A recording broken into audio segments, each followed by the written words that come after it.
অনুরোধ রইল ভিডিওটি প্রথম থেকে একদম শেষ পর্যন্ত দেখবেন, তবে আপনি নিজেই খুঁজে পাবেন আল্লাহকে। তো চলুন ভিডিও শুরু করা যাক আমাদের চাঁদ থেকে। আমার বলাটা জরুরি না, তবু আপনি যে ছবিটি কি স্ক্রিনে দেখতে পাচ্ছেন, এটি হচ্ছে আমাদের চাঁদ, মানে আমাদের মন, যা কিনা আমাদের পৃথিবী থেকে 4 গুণ ছোট। শুধু এটুকুই না, এটি সেরাস এবং প্লুটো নামের গ্রহ থেকে বড়। এরপর মার্কিউরি, মার্কিউরি আমাদের চাঁদের থেকে অনেক বড়। এরপর গ্যানিমেড, যা মার্কিউরি থেকে আরো একটি বড় গ্রহ। তারপর মার্স অথবা মঙ্গল, যা কিনা গ্যানিমেডের থেকেও বড়। তারপর হচ্ছে ভেনাস, যা মঙ্গল থেকে অনেক বড়। তারপর হচ্ছে আমাদের পৃথিবী, যা কিনা ভেনাস থেকে বড়। এরপর হচ্ছে ক্যাপলার, যা আমাদের পৃথিবী থেকে কয়েক গুণ বড়। এরপর নেপচুন, যা ক্যাপলার থেকে বড়। এরপর ইউরেনাস, যা কিনা নেপচুন থেকে বড়। এরপর স্যাটার্ন, যা ইউরেনাস থেকে কয়েক গুণ বড়। এরপর টিউম্যাস, যা কিনা স্যাটার্ন থেকে বড়। এরপর জুপিটার, যা টিউম্যাসের থেকেও বড়। এরপর এই গ্রহটি, যার নাম হচ্ছে HD 100546, যা কিনা পেছনের সব গ্রহ থেকে বড়। এরপর আমাদের সূর্য, যা এই গ্রহটি থেকে বড়। সূর্য থেকে বড় সাইরাস। এরপর পোলাক্স, যা সাইরাস থেকে বড়। পোলাক্সের পর আরেকটারাস, যা পোলাক্সের থেকে বড়। এর থেকে বড় অ্যালডিব্রাম, যা একটি তারা। এর থেকে বড় হচ্ছে রিজেল, যাকে ব্লু সুপার জায়ান্ট বলা হয়ে থাকে। এর থেকেও বড় হচ্ছে পিস্টল স্টার। এর চেয়েও বড় হচ্ছে অ্যান্টারেস। আর এর চেয়েও বড় ব্যাটেলগিউস। এরপর ক্যানিস মেজরিস, যা এই সকল তারা থেকে অনেক বড়। আর এর চেয়েও বড় ইউআই স্কুটি। এই সকল তারা আমাদের গ্রহ থেকে অনেক অনেক অনেক বড়। এখন এই ভিডিওটিকে জুম আউট করতে করতে আমরা পুরো ব্রহ্মাণ্ডের আকার পর্যন্ত যাচ্ছি। কি এই ব্রহ্মাণ্ড, কত বড় এই ব্রহ্মাণ্ড, শুধু দেখুন ভিডিওটি। এরপর হয়তো আপনার ভেতর থেকে উত্তর চলে আসবে, আসলে আমরা মানব জাতি কি। এখন যে দৃশ্যটি আপনি দেখছেন, এখানে লাখো কোটি তারা রয়েছে। এটি হচ্ছে আমাদের গ্যালাক্সি, যেখানে লাখো কোটি গ্রহ তারা যে যার অবস্থানে বিদ্যমান।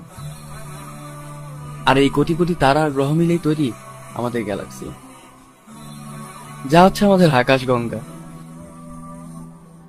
এটি হচ্ছে আমাদের আকাশগঙ্গা, যার সীমা অপার, যেখানে রয়েছে কয়েকশো কোটি গ্রহ নক্ষত্র। এটি হচ্ছে আমাদের মিল্কি ওয়ে গ্যালাক্সি।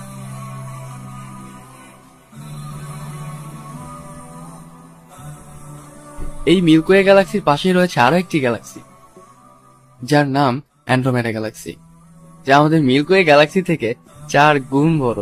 আর না জানি এর মধ্যে কত গ্যালাক্সি আমাদের গ্যালাক্সির চারপাশে রয়েছে। এই সকল গ্যালাক্সি মিলেই যা হয়, সেটি হচ্ছে আমাদের ব্রহ্মাণ্ড।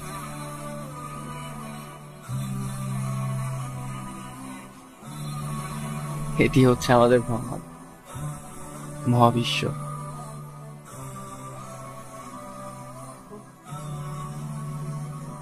যার ভেতর মিলিয়ন বিলিয়ন গ্যালাক্সি রয়েছে।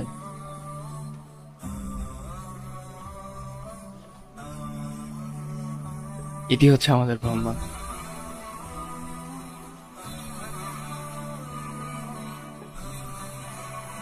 এটি হচ্ছে আমাদের ইউনিভার্স। শুধু এটুকুই নয়, এখন আপনি স্ক্রিনে যা দেখতে পাচ্ছেন, এটি হচ্ছে আমাদের ইউনিভার্স, একটি বল। না জানি আমাদের ইউনিভার্সের মতোই কত লাখো কোটি ইউনিভার্স রয়েছে এই বিশ্ব ব্রহ্মাণ্ডে। আর এই কোটি কোটি ইউনিভার্স মিলেই তৈরি হয় একটা মাল্টিভার্স। হয়তো এই সকল মাল্টিভার্সের উপরও এক সুপারভার্স আছে, যেখানে হাজারো মাল্টিভার্স আছে, লাখো কোটি মাল্টিভার্স আছে। এটি হচ্ছে আমাদের ব্রহ্মাণ্ড। খুব অবাক হচ্ছেন না? এখান থেকে মাইক্রোস্কোপ লাগিয়ে যদি আপনাকে খোঁজেন, আপনার অস্তিত্ব তো দূরের কথা, আমাদের গ্যালাক্সিকেও খুঁজে পাওয়া যাবে না। ভিডিওটি দেখে একবার কি ভেবেছেন যেগুলো আসলো কোথা থেকে? কোথা থেকে আসলো এই বিশ্ব ব্রহ্মাণ্ড? কে বানালো এই ব্রহ্মাণ্ড? এত বড় স্পেস, এত বড় জায়গা কিভাবে চলছে? চলুন ব্রহ্মাণ্ডের কথা বাদই দেয়া যাক। মিশরের পিরামিডের নাম হয়তো সবাই শুনেছেন। কখনো চিন্তা করেছেন এত বড় পিরামিড কিভাবে তৈরি হলো? কিভাবে এক পাথরের উপর আরেকটি পাথরকে রাখা হয়েছে, যেখানে একটি পাথরের সর্বনিম্ন ওজন 5 টন? কিভাবে কিভাবে তৈরি হয়েছে পিরামিড? পিরামিডের কথা বাদই দিন, আপনি কি স্টোনহেঞ্জের নাম শুনেছেন? স্ক্রিনে যে পিকটি দেখতে পাচ্ছেন এটি হচ্ছে স্টোনহেঞ্জ। কখনো কি ভেবেছেন এইভাবে সাজানো লম্বা লম্বা পাথরকে একটির উপর আরেকটিকে রাখা হয়েছে কিভাবে? কে রেখেছে এগুলো? কি এগুলো? প্রতিটা মানুষ নিজের জায়গা থেকে আলাদা, কারো সাথে কারো হুবহু মিল নেই। বিশ্ব ব্রহ্মাণ্ডে কত শত গ্রহ রয়েছে, সব গ্রহই নিজের জায়গাতে ঘুরতে থাকে।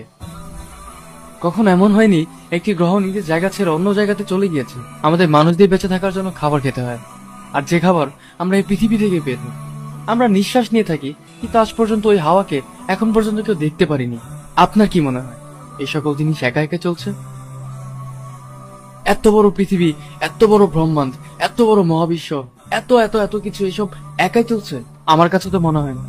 বরং এমন এক শক্তি আছে যে পুরো ব্রহ্মাণ্ডকে তৈরি করেছে। যেমনটা আমাদের বানানো কম্পিউটার দিনের পর দিন চলতে থাকে, তেমনি কেউতে এই দুনিয়াকে চালাচ্ছে।